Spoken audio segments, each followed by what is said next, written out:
सोचिए अगर कोई आपसे ये कहे कि जिन आदतों की वजह से ना कोई स्टार्टअप अपने पहले साल में जिंदा बच पाता है, हम्म। ठीक वही आदतें दूसरे साल में उसे पूरी तरह से बर्बाद कर सकती हैं। सुनने में काफी अजीब लगता है ना? हाँ, बिल्कुल एक तरह का विरोधाभास है ये। राइट। लेकिन सिलिकॉन वैली के जो सबसे सफल लोग हैं वे ठीक ऐसा ही मानते हैं। तो आज की इस विस्तृत और गहन चर्चा में हम इसी अनोखे स्टार्टअप पैराडॉक्स की तह तक जाने वाले हैं। जो कि बहुत जरूरी विषय है आज के समय में। बिल्कुल। और आज हमारे पास जो स्रोत सामग्री है वो सीधे स्टार्टअप दुनिया के सबसे प्रतिष्ठित कोर्सेज में से एक से आती है। वाई कॉम्बिनेटर की स्टार्टअप क्लास और स्टैनफोर्ड यूनिवर्सिटी का जो फेमस CS183B कोर्स है। जी, सैम ऑल्टमैन वाला। हाँ, हम उसके 20वें और अंतिम लेक्चर पर बात कर रहे हैं जिसे सैम ऑल्टमैन ने दिया है। इस लेक्चर का टाइटल है लेटेस्ट स्टेज एडवाइस और ये इस पूरी शानदार सीरीज का समापन करता है। तो चलिए इसे थोड़ा विस्तार से समझते हैं। श्योर। आखिर ये जो पहले दिन वाली मानसिकता होती है वो आगे चलकर इतनी खतरनाक क्यों हो जाती है? ये विरोधाभास दरअसल स्टार्टअप्स की सबसे बड़ी सच्चाई है। अगर हम एक स्टार्टअप की टाइमलाइन को देखें ना, तो ये किसी एक कंपनी की कहानी नहीं होती। ये एक ही नाम के तहत दो बिल्कुल अलग अलग कंपनियों की कहानी है। दो अलग कंपनियां? मतलब कि पहले चरण में आपकी प्राथमिकताएं कुछ और होती हैं और दूसरे चरण में नियम नियम पूरी तरह से पलट जाते हैं। सैम ऑल्टमैन का ये पूरा लेक्चर इसी बात पर फोकस करता है कि शुरुआत में किन चीजों को पूरी तरह इग्नोर कर देना चाहिए। हाँ, और फिर कैसे एक मोड़ के बाद उन्हीं चीजों पर पागलों की तरह ध्यान देना पड़ता है। एग्जैक्टली। पर पता है, यही बात मुझे सबसे ज्यादा खटकती है जब सैम ऑल्टमैन कहते हैं कि शुरुआत में बहुत सी महत्वपूर्ण चीजों को इग्नोर कर देना चाहिए। तो ये थोड़ा गैर जिम्मेदाराना नहीं लगता? किस तरह से? मेरा मतलब है, ये तो वैसा ही हुआ ना कि कोई एक बहुत लंबी रेस दौड़ रहा है और उसका पूरा ध्यान सिर्फ और सिर्फ अपनी पूरी ताकत से भागने पर है। उसे इस बात की कोई परवाह ही नहीं है कि उसका पोस्चर कैसा है, उसके जूते के फीते बंधे हैं या नहीं, या वो कैमरे पर कैसा दिख रहा है। काफी दिलचस्प एनालॉजी है ना? हाँ। तो मेरा सवाल ये है कि क्या जरूरी चीजों को, लाइक HR हो गया या सही मैनेजमेंट स्ट्रक्चर या फिर लंबी अवधि की रणनीतियां, क्या इनको शुरुआत में ही नजरअंदाज कर देना लापरवाही नहीं है? क्या ये कंपनी के अंदर एक टॉक्सिक कल्चर या कोई ऐसा टाइम बॉम्ब नहीं बना देगा जो आगे चलकर फटेगा ही फटेगा? देखिए, ये डर बहुत स्वाभाविक है और सच कहूं तो ज्यादातर पहली बार कंपनी बनाने वाले जो फाउंडर्स होते हैं वो इसी जाल में फंसते हैं। मतलब सब परफेक्ट करने के जाल में। हाँ, वे पहले दिन से ही एक परफेक्ट कंपनी बनाना चाहते हैं। लेकिन अगर हम इसे बड़े परिप्रेक्ष्य में देखें तो हमें एक शुरुआती स्टार्टअप की जमीनी हकीकत समझनी होगी, जो कि काफी अलग होती है। बिल्कुल। शुरुआत में आपके पास संसाधनों की बहुत भारी कमी होती है। पैसा लिमिटेड है, समय तो मुट्ठी भर है और टीम में बस कुछ गिने चुने 4-5 लोग होते हैं। राइट। उस समय आपकी इकलौती और मेरा मतलब है सबसे बड़ी और एकमात्र समस्या ये होती है कि क्या आप कुछ ऐसा बना रहे हैं जिसे लोग असल में खरीदना या यूज करना चाहते हैं। मतलब प्रोडक्ट पर फोकस। क्योंकि अगर कोई आपका प्रोडक्ट खरीद ही नहीं रहा है तो इस बात का क्या मतलब रह जाता है कि आपकी HR नीतियां दुनिया में सबसे अच्छी हैं, या फिर आपका कोड कितना खूबसूरत लिखा गया है। इसका कोई मतलब नहीं है अगर यूजर ही नहीं है। हाँ, सही बात है। लेकिन इसे थोड़ा और गहराई से समझते हैं कि ये लापरवाही क्यों नहीं है। सॉफ्टवेयर की दुनिया में ना एक शब्द होता है प्रीमेच्योर ऑप्टिमाइजेशन। प्रीमेच्योर ऑप्टिमाइजेशन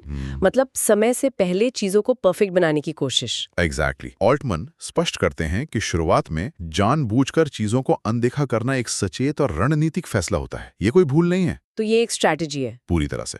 सोचिए, जब आपके पास केवल 6 महीने का रनवे बचा हो तो क्या आप अगले 10 साल तक चलने वाला सर्वर आर्किटेक्चर बनाएंगे? नहीं, बिल्कुल नहीं। आप बस वो जुगाड़ बनाते हैं जो आज के ग्राहकों को खुश कर सके। ये लापरवाही नहीं है, ये सर्वाइवल है। अपना अस्तित्व बचाने के लिए जरूरी फोकस का ये चरम रूप है। सर्वाइवल मोड, समझ गई। लेकिन रुकिए, ये तर्क तो ठीक है कि आप प्रोडक्ट पर ध्यान दें, पर क्या इसका मतलब ये है कि फाउंडर्स, मैनेजमेंट या टीम के कल्चर को पूरी तरह से छोड़ दें? स्रोत में ऑल्टमैन ने आखिर किस हद तक चीजों को नजरअंदाज करने की बात कही है? ऑल्टमैन का तर्क यह है कि शुरुआती दौर में आपको उन सभी औपचारिकताओं को इग्नोर करना चाहिए जो आमतौर पर बड़ी कंपनियों में होती हैं। जैसे कि उदाहरण के लिए बोर्ड मीटिंग्स के लिए फैंसी पावरपॉइंट प्रेजेंटेशन बनाना, या PR और मीडिया में छपने की कोशिश करना, या फिर अलग अलग डिपार्टमेंट्स के बीच एक रिपोर्टिंग स्ट्रक्चर बनाना। मतलब जब टीम में सिर्फ 4-5 लोग हैं तो डिपार्टमेंट कैसे होंगे? वही तो। उस वक्त मैनेजमेंट का सबसे अच्छा तरीका यही है कि सब एक ही कमरे में बैठें और सीधे बात करें। आपको कोई पॉलिसी मैनुअल नहीं चाहिए होता। बस काम पर फोकस। हाँ, आपका पूरा 100% ध्यान प्रोडक्ट बनाने और यूजर से बात करने पर होना चाहिए। बाकी सब कुछ उस समय महज शोर है। तो ये बात साफ हो गई कि शुरुआत में उस शोर को काटना और सिर्फ प्रोडक्ट पर ध्यान लगाना ही सबसे अचूक रणनीति है। आप भविष्य की समस्याओं को आज बैठकर नहीं सुलझा सकते। बिल्कुल सही। लेकिन यहाँ कहानी सच में बहुत दिलचस्प हो जाती है, क्योंकि स्रोत सामग्री ये भी कहती है कि ये इग्नोर करने वाली रणनीति हमेशा काम नहीं आती। हाँ, ये हमेशा के लिए नहीं है। राइट।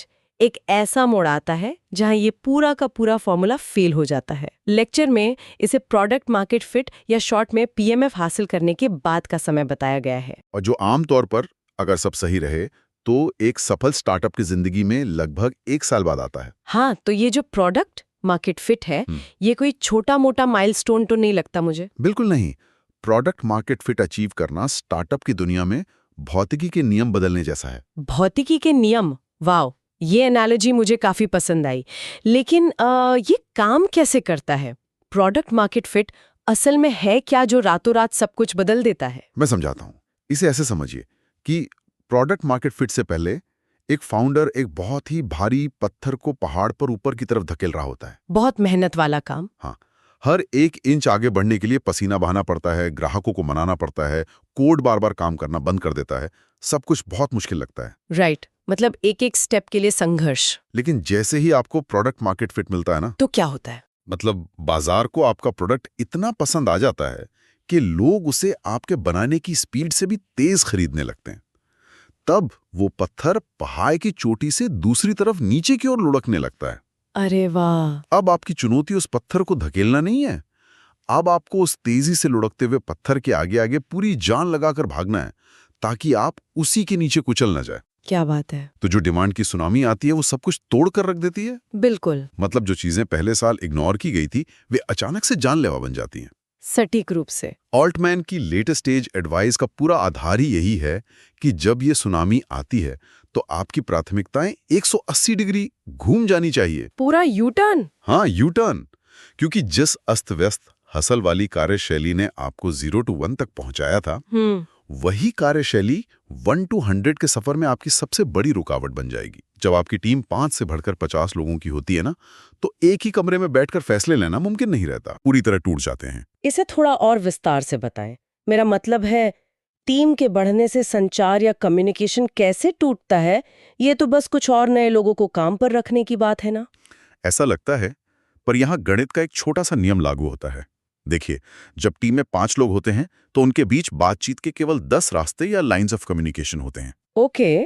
लेकिन जब टीम में 50 लोग हो जाते हैं तो ये संख्या 1200 से भी ज्यादा हो जाती है। 1200? OMG! हाँ, हर कोई हर किसी से बात नहीं कर सकता।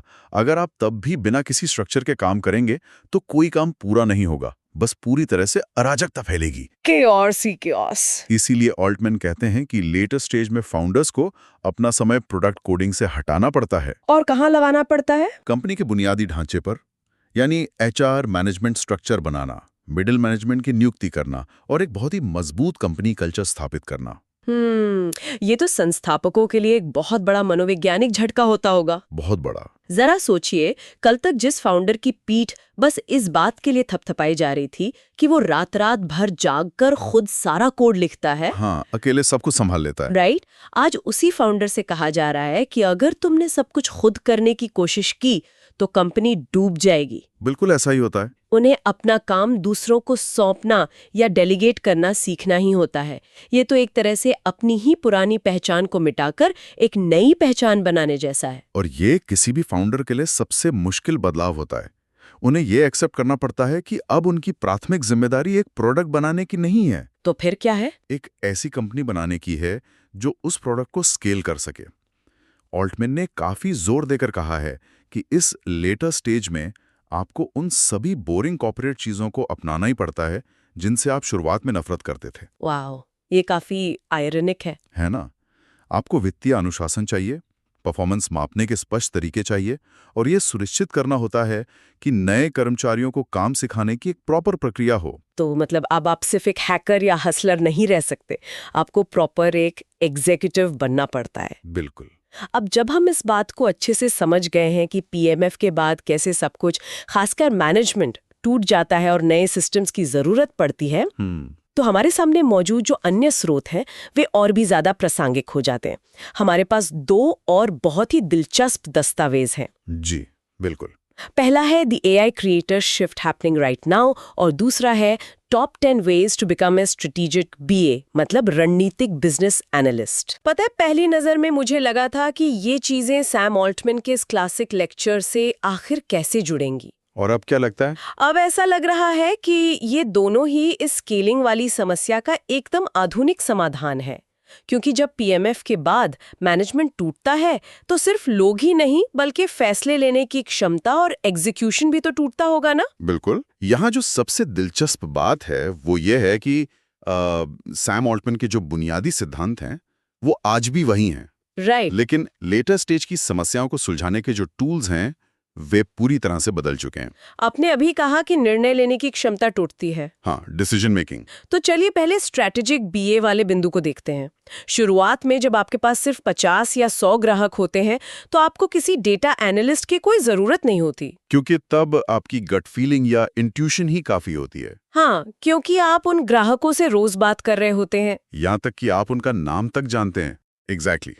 लेकिन जब पीएमएफ के बाद आपके पास अचानक 50,000 ग्राहक हो जाते हैं, लाखों ट्रांजैक्शंस हो रहे होते हैं और हजारों सपोर्ट टिकट्स हर दिन आ रहे होते हैं, तब इंसान का दिमाग इस डेटा को प्रोसेस कर ही नहीं सकता। तब तो गट फीलिंग काम नहीं आएगी। तब आपकी गट फीलिंग आपको बहुत बड़ा धोखा दे सकती है और यहीं पर एक स्ट्रेटेजिक बीए की भूमिका बहुत अहम हो जाती है।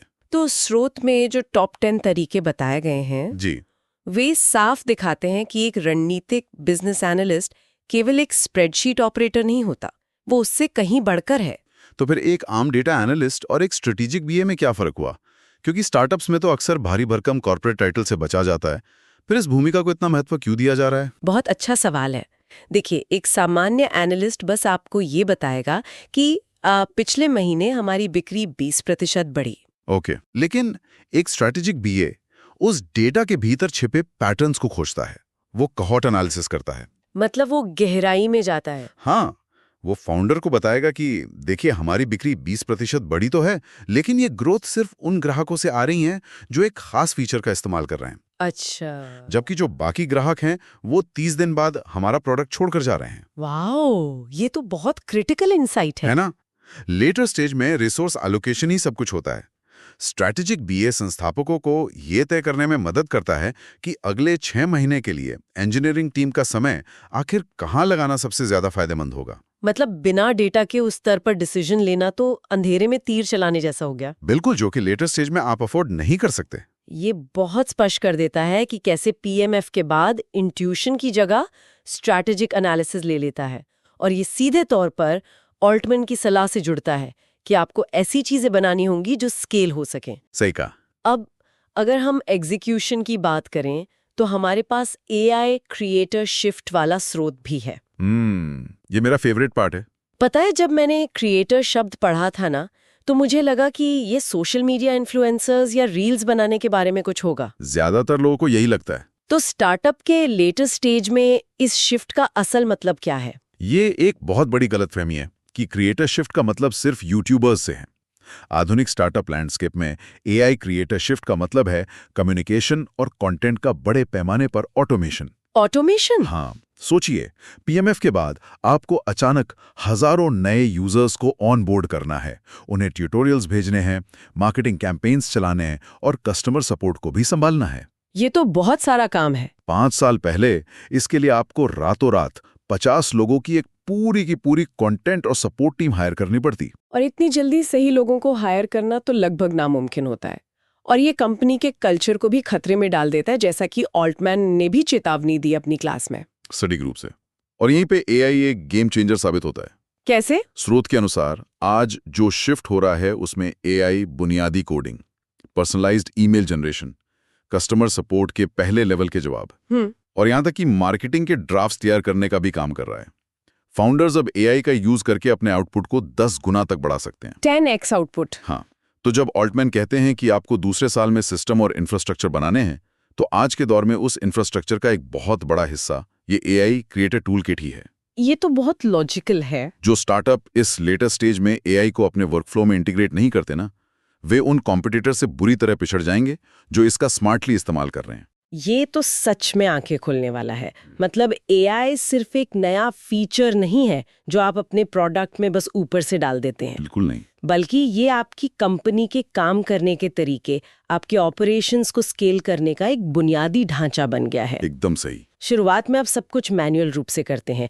ऑल्टमैन भी कहते हैं कि ऐसी चीजें करो जो स्केल न हो। Do things that don't scale. हाँ, लेकिन पीएमएफ के बाद आपको एआई जैसे टूल्स का इस्तेमाल करके सब कुछ इस तरह डिजाइन करना होता है कि वो तेजी से स्केल हो सके। बिल्कुल। और दोनों स्रोत, चाहे वो डेटा के लिए स्ट्रैटेजिक बीए हो या ऑपरेशंस के लिए एआई, दोनों एक ही बड़े उद्देश्य की पूर्ति करते हैं। और वो क्या है? वे फाउंडर को उस शुरुआती दौर की अराजकता और केस से बाहर निकालकर एक वेल ऑयल्ड मशीन चलाने में मदद करते हैं। तो इस सब का आखिर मतलब क्या है? अगर हम आज की इस पूरी चर्चा को समेटे तो हमने वाई कॉम्बिनेटर और स्टैनफोर्ड के लेक्चर से लेकर आज के अत्याधुनिक एआई ट्रेंड्स तक का सफर तय किया। काफी दिलचस्प सफर रहा। हमने देखा कि एक सफल स्टार्टअप बनाना कोई सीधी रेखा में चलने वाला सफर नहीं है। ये विरोधाभासों से भरा है।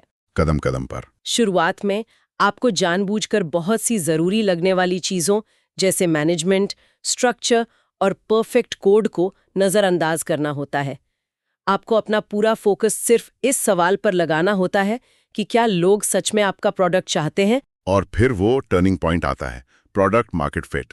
वो पल जब पत्थर पहाड़ से नीचे लुढ़कने लगता है। हाँ, और यहीं पर नियम पूरी तरह से बदल जाते हैं। जिन आदतों ने कंपनी को जिंदा रखा था, उन्हें छोड़ना पड़ता है और उन सिस्टम्स, एचआर नीतियों, डेटा एनालिसिस और आधुनिक एआई टूल्स को अपनाना पड़ता है जिन्हें पहले इग्नोर किया गया था। ये एक तरह से पुराने को तोड़कर नया गढ़ने की निरंतर प्रक्रिया है। विकास की एक ऐसी यात्रा जहां हर नए चरण में पुरानी सोच को पीछे छोड़ना ही पड़ता है। बिल्कुल। और इसी के साथ हम आज के इस विस्तृत चर्चा के अंतिम पड़ाव पर आते हैं। जो भी लोग स्टार्टअप्स की इस दुनिया में गहरी दिलचस्पी रखते हैं या खुद कुछ शुरू कर रहे हैं, उनके लिए यहाँ एक सोचने वाली बात है जिस पर चर्चा के बाद विचार किया जा सकता है। जब किसी स्टार्टअप में प्रोडक्ट मार्केट फिट के बाद नियम पूरी तरह से पलट जाते हैं, तो क्या सबसे बड़ी चुनौती बाजार की प्रतियोगिता या पैसे की कमी नहीं होती? तो क्या होती है? क्या असल चुनौती फाउंडर्स की अपनी उस पहले दिन वाली मानसिकता को भूलने यानी उसे अनलर्न करने की क्षमता है? बहुत गहरा सवाल है ये। क्या स्टार्टअप की दुनिया में सबसे सफल वही होते हैं जो अपनी ही बनाई हुई शुरुआती आदतों को एक सही समय आने पर बेदर्दी से तोड़ना जानते हैं? ये सोचने पर मजबूर करता है। शायद सबसे बड़ी कला ये नहीं है कि आप शून्य से शुरुआत कैसे करते हैं, बल्कि ये जानना है कि कब अपनी पुरानी पहचान को छोड़कर एक नई भूमिका अपनानी है। इस दिलचस्प और गहरे विचार के साथ हम आज की चर्चा को यहीं विराम देते हैं। सीखते रहिए और नई चीजों की गहराई में उतरते रहिए।